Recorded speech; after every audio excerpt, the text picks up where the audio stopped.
When you hear the name Charlie Chaplin, what does it evoke for you? Perhaps you think of the comedian, the little man in the suit with the too small hat, and his portrayal of the character the little tramp. Suffice it to say, Chaplin was Hollywood's first megastar. I will be writing a video essay explaining the factors that led to Chaplin's fame and success and his lasting impact to comedy and entertainment. 1889 would prove to be a very interesting year. For starters, Nintendo Entertainment was founded.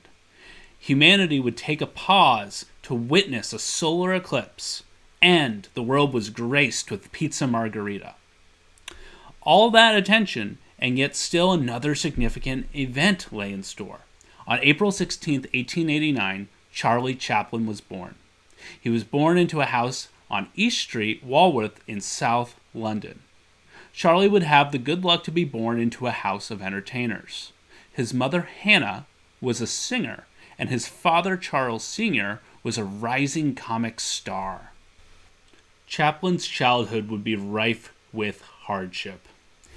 His father, Charlie Sr., would leave in 1890, and when he was in Charlie's life, he would be an alcoholic and he would be abusive. His mother, Hannah, tried her best to support her two boys, Charlie and her brother Sidney, but would ultimately be in and out of mental asylums. Charlie was sent to a workhouse by age 11, and from there he would take any odd job he could handle, from a newspaper boy to working as a doctor's assistant to even being a toy maker. Some acting roles did come up, but overall Charlie was sleeping on the street and doing his best he could to survive.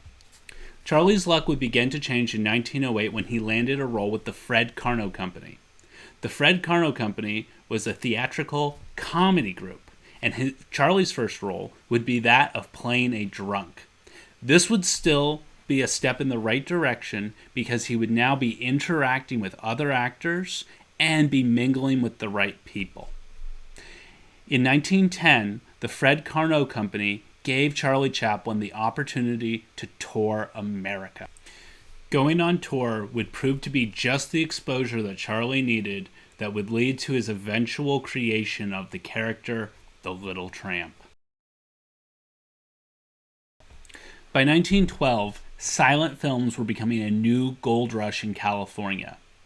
With the right comedic talent, a movie studio could make a heap of money selling movie tickets to the masses and the public.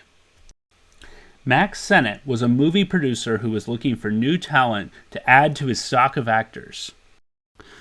Sennett reported that he had remembered seeing Chaplin perform during his 2 years with the Fred Carno Company. He made him an offer, and Chaplin spent over a year considering the offer before finally accepting in November of 1913 to join Sennett's production company, Keystone. Sennett and Chaplin's first work would be a film called Making a Living. The film would debut on February 2nd, 1914, and it would be a complete flop. Chaplin and director Henry Lehrman had creative differences. In the final cut, Lehrman went ahead and removed most of Chaplin's gags. Overall, Chaplin's character was pretty nasty and not very funny. At the time, Keystone and Sennett may have thought that they made a bad investment in this new comedian. If that thought occurred, though, this would quickly be dispelled. Chaplin was hanging around the set of a new movie called Mabel's Strange Predicament. Sennett noticed him there and told him to go backstage and get into costume. Anything will do. Put on a costume, Sennett told him. The creation of the character was an act of desperation. On his way to the wardrobe, Chaplin thought, I would dress in baggy pants, big shoes, a cane, and a derby hat. I wanted everything to be a contradiction. The pants baggy, the coat tight, the hat small, and the shoes large. I was undecided about whether to look old or young, and I had remembered that Sennett had expected me to be a much older man. I added a small mustache, which I reasoned would add age without hiding my expression. He looked at himself in the reflection, thinking the clothes and the makeup made me feel the person he was, that he was the little tramp. As the little tramp took his first steps into the screen, this character would propel Chaplin to become famous in a way that no man before had been. Chaplin reportedly ended the day saying he would never play another character. Chaplin's Little Tramp would be met with almost instantaneous success. He was characterized as the perfect depiction of the common man in his own time. To understand the appeal of Chaplin's character, you have to think about the era of silent film. Silent film would be highly physical, and Chaplin would have had a large pain tolerance as well as be a master of slapstick acrobatics. These silent shorts allowed very little time for anything but physical comedy. Silent film forced big sweeping actions by the actors. More importantly, the scenes were rarely ever scripted. Chaplin would use his method to reshoot a scene until he could intuitize what the next scene would look like, and then he would allow the production to move on. He would shoot hundreds of takes when making a movie, each one an experimental variation. While this method was unorthodox because of the expense and inefficiency, it provided lively and spontaneous footage. Everybody does that Charlie Chaplin walk. People were crazy about the Little Tramp and his little walk. Sometimes called a shuffle, other times called a penguin walk. This distinct method of shuffling around would become a sensation across America. Chaplin fever would burn hot through 1921. According to legend, somewhere between 1915 and 1921, Chaplin entered a Chaplin look-alike contest and lost quite badly.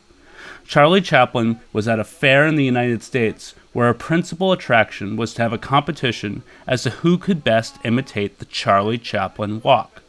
The real Charlie Chaplin thought there might be a chance for him, and he entered the performance. He apparently came in 20th, according to the legend.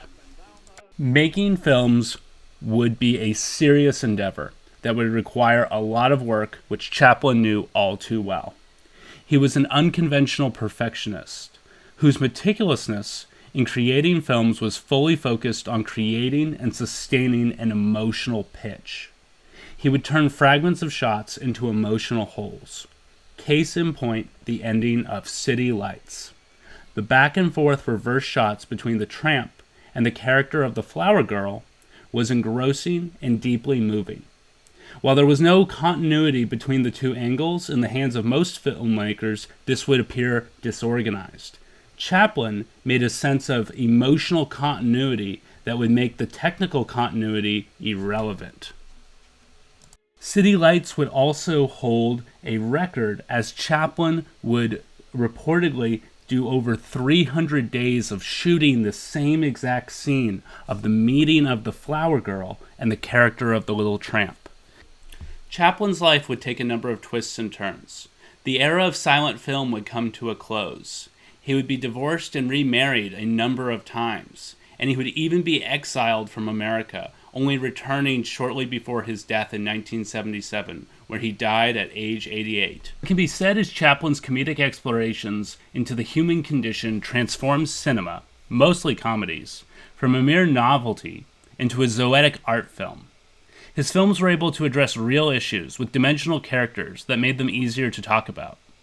In other words, his film might have been funny because the tramp wore big shoes and a tiny jacket, but they were great because he was too impoverished to afford anything else. And this was something at the time that audiences could really understand. Chaplin would influence actors today, such as Gene Wilder of Willy Wonka and the Chocolate Factory, who said he got his inspiration for his style of saying funny things in a very serious tone from studying Charlie Chaplin. In addition, Johnny Depp said he watched many Charlie Chaplin films in order to understand the idea of how to create sympathy without dialogue in his role of Edward Scissorhands. His films are designed to penetrate across cultural boundaries, and this was possible to the graceful directness that Chaplin added to his work. His character of the tramp embodies that of the common man. The physicality, the subtle emotional appeals, all of these created a character that still is enjoyed by audiences today and holds up well against the test of time.